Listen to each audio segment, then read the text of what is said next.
Hi, this is Bottom, and talking about game theory. And we're going to start with our examples. So this is going to be examples 1. So there have been examples throughout, especially when discussing the theory. They were usually accompanied. All the statements were usually accompanied by examples, but those examples tended to be pretty simple, and they sort of gave a taste of what was going on, but they didn't illustrate the full power of the theory. So the purpose of this series of videos, the examples videos, are to really get into more complicated situations and show you how you can really analyze difficult things that might actually come up using game theory. So this example is going to be a poker situation.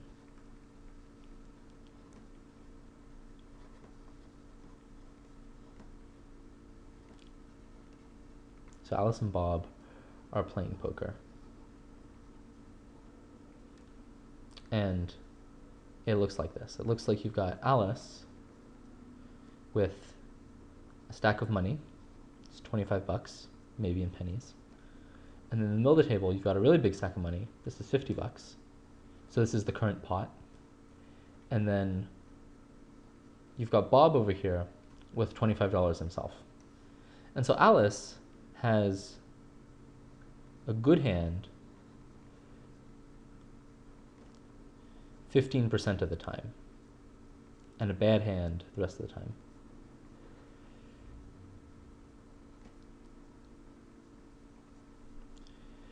Bob, he has a mediocre hand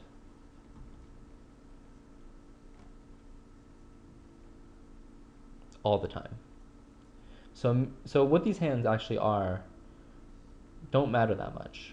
What matters is that a good hand beats a mediocre hand, and a mediocre hand beats a bad hand. So here's how the game is going to go. So it's Alice's turn, and she can do one of two things. She can check, and we're going to say this ends the hand. Or she can bet. And okay, she has 25 bucks, the pot is 50 bucks. So if she bets, she's going to bet all $25. So she can bet $25. And then Bob, he's got a choice. Well, he can either call, and this ends the hand, or fold, and this also ends the hand.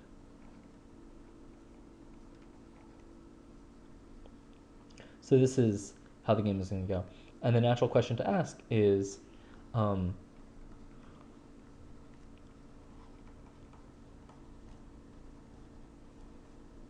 how often should Alice bet? And how often should Bob call?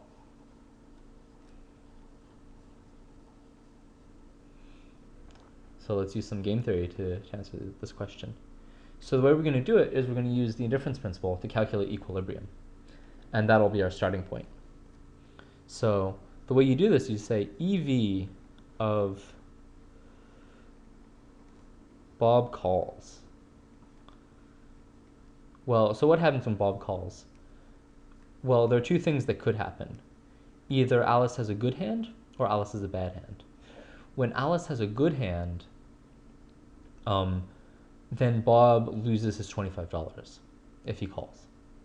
When Alice has a bad hand, then Bob wins $75 because he wins the $50 pot plus $25 from Alice. So we're going to say this is minus 25 bucks times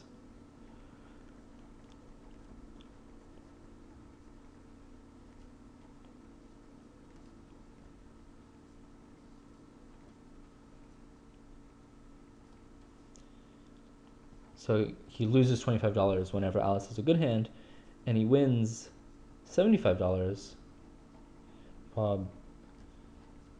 when Alice has a bad hand and she chooses to bluff.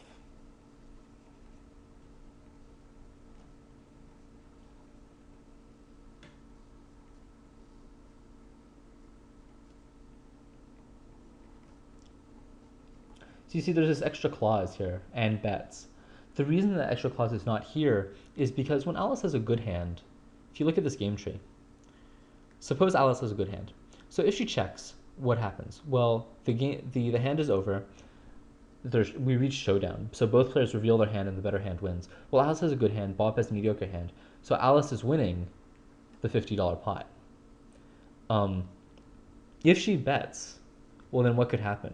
Bob could fold, and then Alice wins the $50 pot. Or Bob could call, and then Alice would win $75.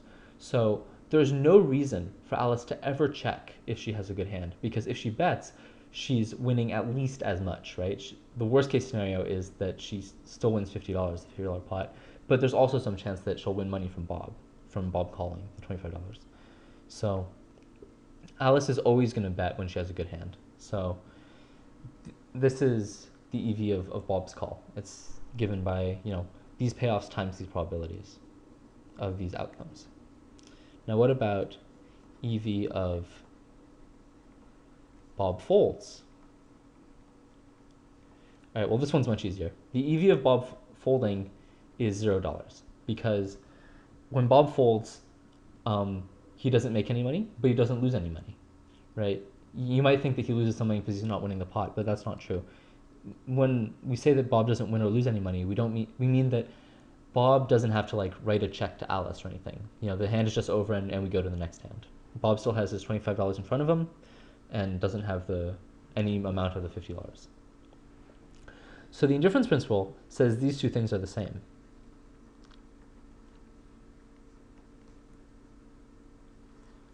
So 0 equals 75.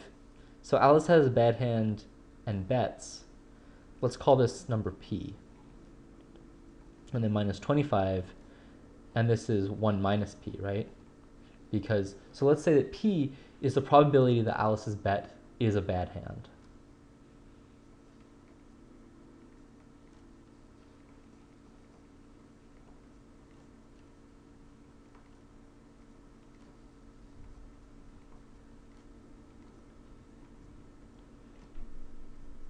And we can choose to make P whatever we want, and this is convenient because this is this quantity. And so what does this tell us? Well, we can solve for P, right? That this is 25 times 1 minus P is 75P. So 1/3 of 1 minus P is P. And then here, maybe you can just spot it, or you can keep doing this. But P should be 1/4, right? Because then this will be 3/4. Take 1/3 of that. That's 1/4, and this is 1/4. So that means that Alice's bet is with a bad hand. That happens 1/4 of the time. So that means that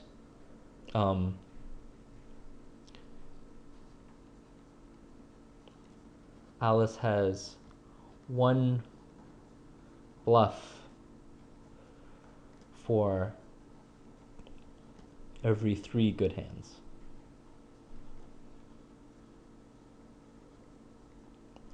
Because this ratio is what makes P 1/4. So remember that Alice, we said, has 15% good hands. So she bluffs 5% of the time.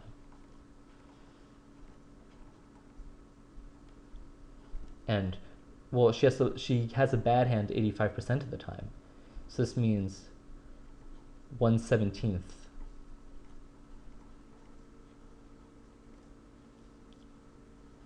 of her bad hands have to be bluffs. So what that means is that if Alice looks down and sees a bad hand in front of her, she should generate a random number between 1 and 17 and bluff whenever she gets a 17. So this is awfully specific, right? This is pretty peculiar. And I think that, if you didn't do the math, coming to this number of 1/17th would be pretty weird. And so a reminder that this is at equilibrium.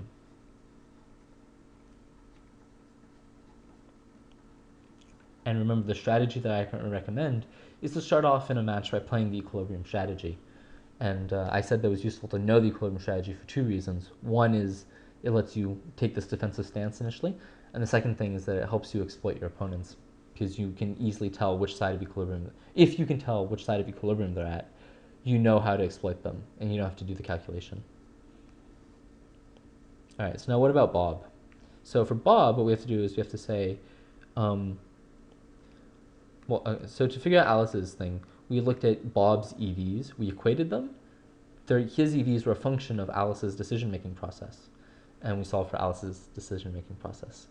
So now for Bob, we have to just do the same thing, but the other way around. So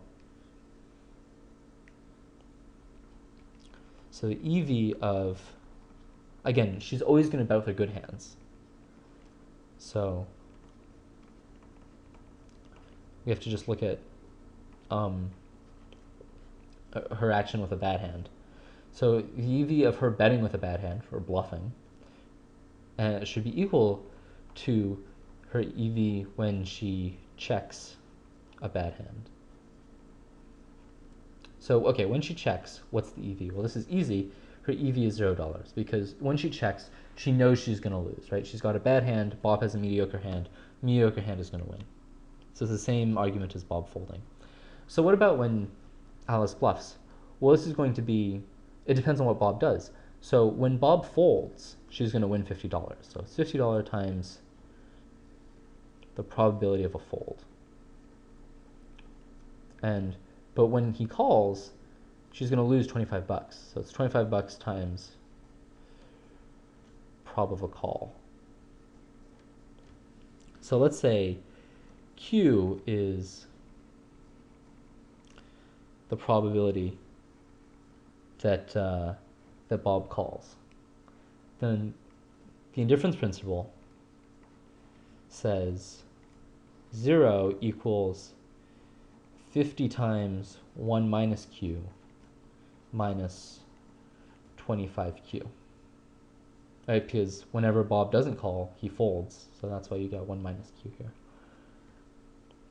And you just solve for Q, and you get that Q here should be 2/3, right? Yeah. Because 1 minus 2/3 is 1/3. 50 times 1/3 is the same as 25 times 2/3, because 50 is twice 25. And so there you have it. These are your equilibrium strategies. So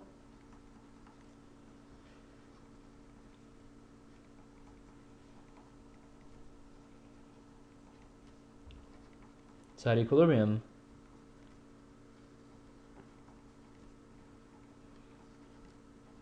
Alice bets bad hands 1/17 of the time, and Bob calls 2/3 of the time.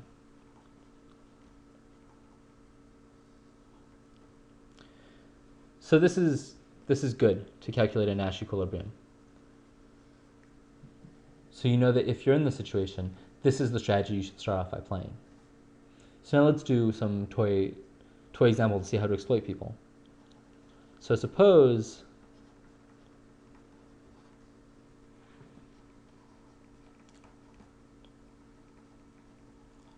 Alice bets 1/15 of her bad hands.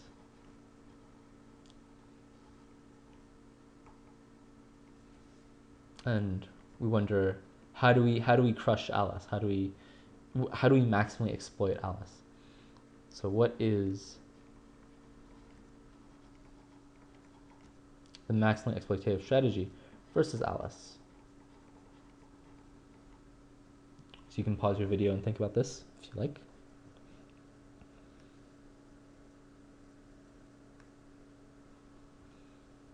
So the answer is that 1/15th is a bigger number than 1/17th. We know that she's bluffing too often if she bets this many of her bad hands. And so the answer is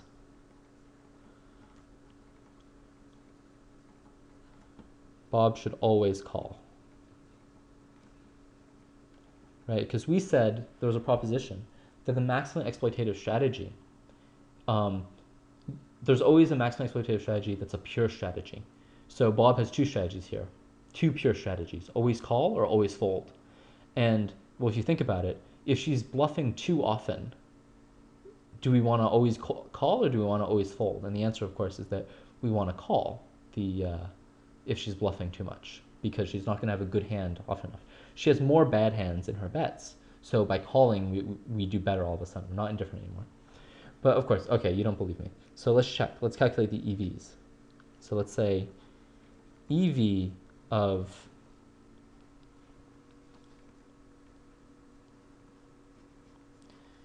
So the EV of a call, well, we calculated it up here.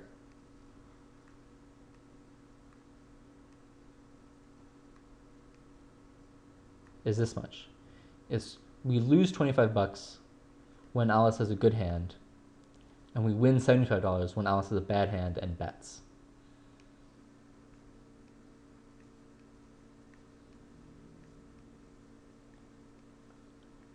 So lose $25 times 15%, because that's when she has a good hand. And then we win $75. Well, how often? Well, she's got 85% of her range is bad hands. She has a bad hand 85% of the time, but she only bets with 1/15 of them. So we do 1/15 times 1/15. And then, of course, we have EV of fold is 0. So let's calculate these two numbers, right? Let's do minus 25 times 0.15 plus 75 times 0.85 and then times 1/15. And what number do we get? Well, let me tell you in a second. Minus 25 times 0.15 plus 75 times 0.85 divided by 15. And so I get that this is 0.5. And in particular, it's greater than 0. So this is 50 cents. So what that means is that a call on average, if Alice bluffs this often, you will make 50 cents on average for every call. But when you fold, you get nothing. So you should call every time, because why would you turn down a free 50 cents? So that's sort of how these examples go. I mean, I think that this was pretty striking to me, that you could calculate, things that looked pretty complicated. They had pretty complicated solutions. I mean, 1/17th is not an easy number to come up with otherwise. But here, we came up with it in a systematic way, and it can also quickly tell you how to play against a certain opponent if you know how often they take certain actions. I mean, otherwise, suppose you knew that Alice bluffed 1/15 of her bad hands. How do you know what to do against that? Well, using this machinery, you can figure out what to do against it, and figuring it out is pretty easy.